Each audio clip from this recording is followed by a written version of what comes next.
Hi, I'm Matt Linehan, and for this project, I decided to go with a billboard. Now, why did I decide to go with a billboard? I went with the billboard because I think it fits my target audience better than a poster would. Now, when you talk about posters, posters are generally something you walk by, you notice in a window. It's something that you notice while you're walking past it. Now, with this message, I'm looking to go after drivers. Drivers need to be seeing it, and billboards, what's better than billboards when you're talking about a message about texting and driving?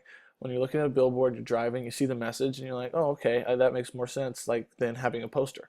So that's why I went with the billboard here. It gets my message across more effectively than a poster would. Not saying a poster wouldn't get my message across, but billboard here is a more effective use of this message. So let's talk about the message now. I went with a negative framing of texting and driving. Now, why did I go with the negative framing? I'm trying to scare people, basically, using scare tactics out of texting and driving. It's a more effective way of getting a message across. I think it's better than both positive and neutral. Nothing wrong with positive and neutral. There are times where that is effective as well. But for this message especially, it's better to be negative so it sticks in people's heads more effectively.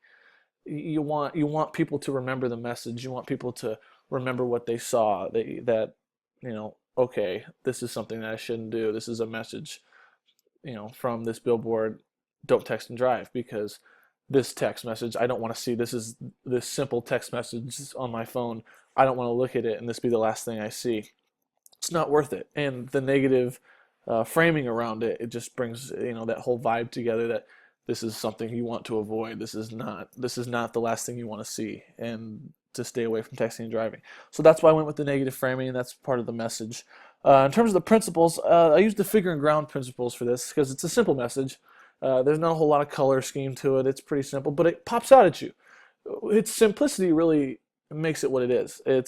You know, it's a simple word. The message is clear. The object pops out of the back, pops out at you with the dark background, and that's something that is really effective for this message. And it's something that you want to have. It's the simple principles here, where and there's not too much flash, there's not too much going on. It's just simple, and I think it pops out more effectively than anything else.